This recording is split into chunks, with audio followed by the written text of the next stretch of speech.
الحمد لله وكفى وسلام على عباده الذين اصطفى أما بعد أعوذ بالله من الشيطان الرجيم بسم الله الرحمن الرحيم يا أيها الذين آمنوا أوفوا بالعقود صدق الله العظيم۔ آج پانچویں تراویح میں جو آیات کریمہ تلاوت کی گئی ہیں ان میں سے ایک آیت میں اللہ رب العزت نے بڑا اہم حکم ارشاد فرمایا ہے، اسی کے متعلق کچھ باتیں عرض کرنی ہیں۔ اللہ رب العزت نے اس حکم کی جو ابتدا فرمائی ہے اس میں ارشاد فرمایا یا ایھا الذین آمنوا اوفوا بالعقود، اے ایمان والو اپنے عقود کو پورا کرو۔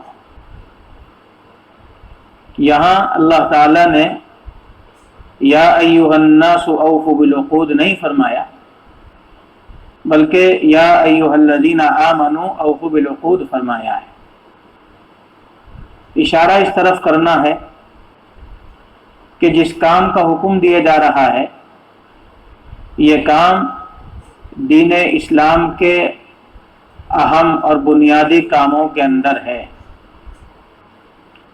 اسلام اور ایمان کے ماننے والوں کو اس کام کا اہتمام کرنا چاہیے۔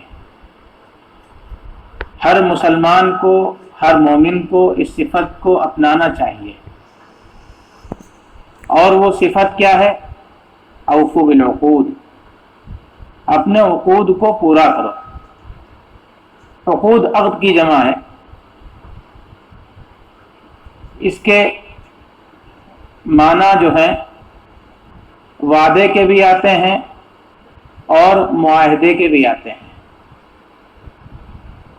اگر کوئی انسان کسی سے کوئی کام کرنے کا وعدہ کرتا ہے وہ بھی اس لفظ عقود کے اندر داخل ہے، اور اگر کوئی انسان کسی دوسرے انسان کے ساتھ یا کوئی جماعت کسی دوسری جماعت کے ساتھ یا کوئی حکومت دوسری حکومت کے ساتھ یا کوئی بندہ اللہ تعالیٰ کے ساتھ کوئی معاہدہ کرتا ہے تو اس معاہدے کی پابندی بھی اس عقود کے اندر آتی ہے۔ اسی لیے اللہ رب العزت نے یہاں عقود جمع کا لفظ استعمال فرمایا ہے۔ انسان کا اللہ تعالیٰ کے ساتھ معاہدہ کیا ہے؟ انسان کا معاہدہ اللہ تعالیٰ کے ساتھ یہ ہے کہ انسان اللہ تعالیٰ کی وحدانیت اور اللہ تعالیٰ کے ایک ہونے کا یقین کرے گا، اس کے بارے میں اس بات کا یقین کرے گا کہ اللہ تعالیٰ کی جتنی صفات ہیں وہ ساری صفات برحق ہیں، ان صفات پر ایمان لانا پڑے گا۔ اور اسی کے ساتھ ساتھ اللہ تعالیٰ نے جن کاموں کو کرنے کا حکم دیا ہے ان کاموں کو کرنا، اور جن کاموں سے روکا ہے ان کاموں سے رکنا، یہ بھی اللہ تعالیٰ سے کیے ہوئے معاہدے کی پاسداری میں آتا ہے۔ اللہ تعالیٰ نے جس کام کو حلال قرار دیا اس کو حلال سمجھنا، جس کو حرام قرار دیا اس کو حرام سمجھنا، جس کو جائز قرار دیا اس کو جائز سمجھنا، جس کو ناجائز قرار دیا اس کو ناجائز سمجھنا، یہ سب اس معاہدے کے تحت آتا ہے۔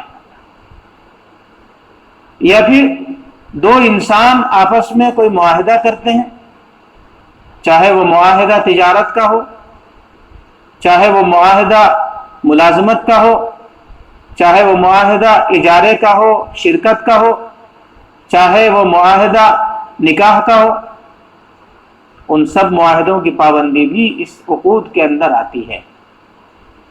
یا ایسے ہی دو حکومتیں آپس میں ایک دوسرے کے ساتھ معاہدات کرتی ہیں، ان معاہدوں کی پابندی کرنا بھی اسی لفظ عقود کے تحت آتا ہے۔ تو گویا چاہے انفرادی وعدہ ہو اور چاہے دوسرے کسی فرد کے ساتھ، دوسری کسی جماعت کے ساتھ کوئی وعدہ ہو، اس کو پورا کرنا مسلمان کی ذمہ داری ہے۔ اور یہ صرف اس دور کے مسلمانوں کے ساتھ ہی نہیں ہے، بلکہ اس امت سے پہلے جو بنی اسرائیل کی بڑی جماعت گزری ہے، اس بنی اسرائیل کو بھی اللہ رب العزت نے ایفاء عہد کے لیے مکلف بنایا تھا۔ وَلَقَدْ أَخَذَ اللَّهُ مِيثَاقَ بَنِي إِسْرَائِيلَ وَبَعَثْنَا مِنْهُمْ 12 نقیبا۔ اللہ تعالیٰ نے بنی اسرائیل سے عہد لیا تھا اور ان کے اندر 12 سردار مقرر فرمائے تھے۔ چونکہ بنی اسرائیل کے اندر 12 خاندان ہیں اور ہر خاندان کی مستقل اپنی ایک حیثیت ہے، اس لیے ہر خاندان میں ایک آدمی کو ذمہ دار بنایا گیا تھا اس بات کا کہ وہ اللہ سے کیے ہوئے معاہدے کو خود بھی پورا کرے گا اور اپنے ماننے والوں کو، اپنے خاندان والوں کو بھی اس معاہدے کی پابندی کرائے گا۔ اور وہ معاہدہ کیا ہے؟ وہ معاہدہ 4 چیزوں سے متعلق ہے۔ لئن اقمتم الصلاۃ، کہ اگر تم نماز قائم رکھو گے، وآتیتم الزکاۃ، اور زکوٰۃ ادا کرو گے، وآمنتم برسلی وعزرتموہم، میرے رسولوں پر ایمان لاؤ گے، ان کی مدد کرو گے، وأقرضتم اللہ قرضا حسنا، اور اللہ کو اچھا قرض دو گے۔ 2 چیزوں کا تعلق عبادت کے ساتھ ہے، ایک نماز قائم کرنا، ایک زکوٰۃ ادا کرنا۔ گویا یہ 2 عبادتیں ایسی ہیں کہ جو مسلمانوں سے پہلے دوسری جماعتوں پر بھی عائد رہی ہیں، دوسرے جماعت والوں کو بھی ان عبادات کو کرنے کا مکلف بنایا گیا تھا۔ کوئی نبی ایسا نہیں ہے کہ جس کی امت کے اندر نماز اور زکوٰۃ کی مشروعیت نہ رہی ہو۔ تیسری چیز جس کا ذکر فرمایا وہ یہ ہے کہ اللہ کے جتنے رسول ہیں ان میں سے تمہارے زمانے میں جتنے رسول آئیں گے، چونکہ حضور اکرم صلی اللہ علیہ وسلم سے پہلے جو نبی اور رسول آتے تھے وہ ہمیشہ کے لیے نہیں آتے تھے، کچھ خاص وقت کے لیے آتے تھے، اور ایک وقت کے اندر کئی نبی جمع بھی ہو جایا کرتے تھے۔ اس لیے اس بات کا حکم دیا گیا کہ تم رسولوں پر ایمان لاؤ گے، ان کی مدد کرو گے، اس لیے کہ سارے رسولوں کی دعوت ایک ہے، سارے نبیوں کی دعوت ایک ہے، اللہ کی وحدانیت کو ماننا۔ اگر کوئی آدمی کسی ایک نبی یا رسول کا انکار کرتا ہے تو سارے سلسلے کا انکار کرنے والا قرار دیا جائے گا۔ اس لیے فرمایا کہ میرے رسولوں پر ایمان لانا، ان کی مدد کرنا، اور چوتھے نمبر پر فرمایا وَأَقْرَضْتُمُ اللَّهَ قَرْضًا حَسَنًا، کہ اللہ کو اچھا قرض دو گے، یعنی اللہ کی راہ میں مال خرچ کرو گے۔ اب وہ مال زکوٰۃ کی شکل میں بھی ہو سکتا ہے اور زکوٰۃ کے علاوہ دوسرے صدقات کی شکل کے اندر بھی ہو سکتا ہے۔ اگر کسی انسان نے زکوٰۃ ادا کر دی ہے تو زکوٰۃ ادا کر دینے سے ہی اس کا ذمہ پورا نہیں ہو گیا ہے، بلکہ زکوٰۃ کی ادائیگی کے بعد اگر اس صاحب حیثیت آدمی کے پاس کوئی ضرورت مند آ جاتا ہے، کوئی سائل آ جاتا ہے، تو اس صاحب حیثیت کی ذمہ داری ہے کہ اس سائل کی ضرورت کو بھی پورا کرے، اور اس کو قرض سے تعبیر فرمایا۔ گویا اس بات کی طرف اشارہ ہے کہ جو آدمی اللہ کی راہ میں مال خرچ کرتا ہے اللہ تعالیٰ اس کو اس کا بدلہ ضرور دیتے ہیں۔ ایک روایت میں آتا ہے جناب نبی کریم صلی اللہ علیہ وسلم نے فرمایا کہ ہر روز آسمان سے 2 فرشتے اترتے ہیں، ایک فرشتہ دعا کرتا ہے اللہم اعط منفقا خلفا، اے اللہ خرچ کرنے والے کو اس کا بدل عطا فرما، اور دوسرا فرشتہ کہتا ہے اللہم آت ممسکا تلفا، اے اللہ مال روکنے والے کے مال کو ضائع کر دے، ہلاک کر دے۔ اللہ کی راہ میں مال خرچ کرنے سے انسان تنگ دست نہیں ہوتا ہے، غریب نہیں ہوتا ہے۔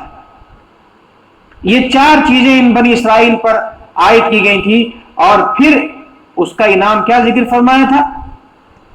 لَأُكَفِّرَنَّ عَنْكُمْ سَيِّئَاتِكُمْ، میں تمہارے گناہوں کو معاف کر دوں گا، وَلَأُدْخِلَنَّكُمْ جَنَّاتٍ تَجْرِي مِن تَحْتِهَا الْأَنْهَارُ، اور تم کو ایسے باغوں میں داخل کروں گا کہ جن کے نیچے نہریں جاری ہوتی ہیں۔ گویا ایفاء عہد اللہ کی طرف سے معافی اور جنت میں داخلے کا سبب ہے۔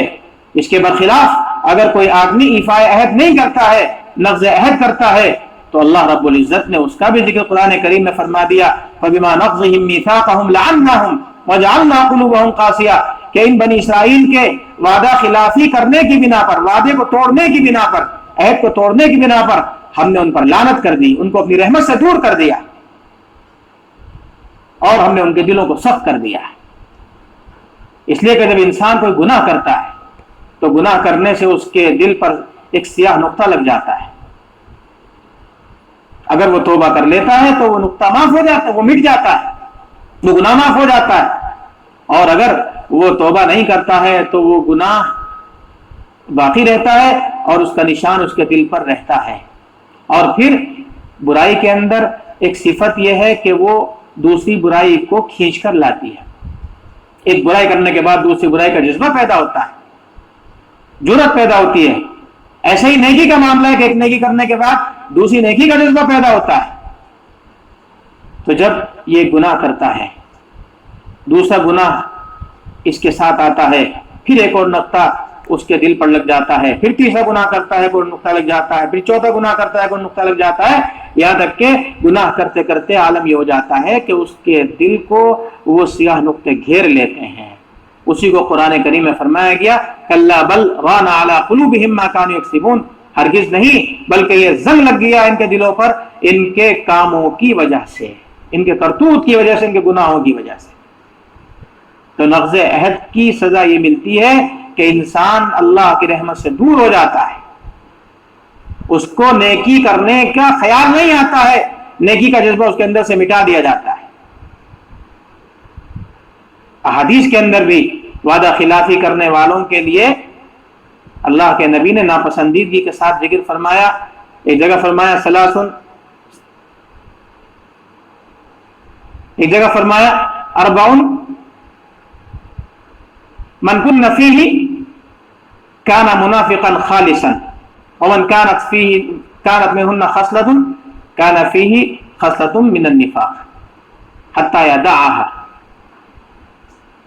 کہ چار چیزیں ہیں وہ جس آدمی کے اندر پائی جائیں گی وہ پکا منافق ہوگا، اور جس کے اندر ان میں سے کوئی ایک صفت پائی جائے گی اس میں نفاق کی ایک صفت پائی جائے گی، یہاں تک کہ وہ اس کو چھوڑ دے۔